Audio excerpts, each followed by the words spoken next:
In this video, I'm going to show you how to upload an IGTV video on Instagram after the latest Instagram update. That is quite simple and easy, so let's begin.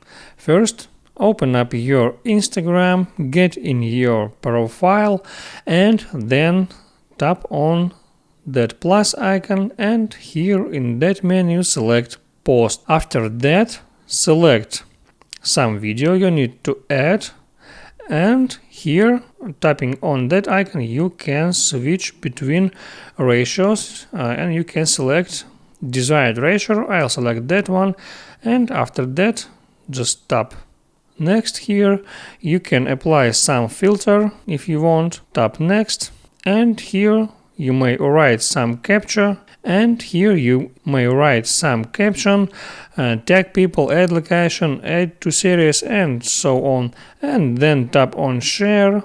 And now this video will be downloading, and now this video will published in your feed. I hope it helps you, so before you go, please like and subscribe.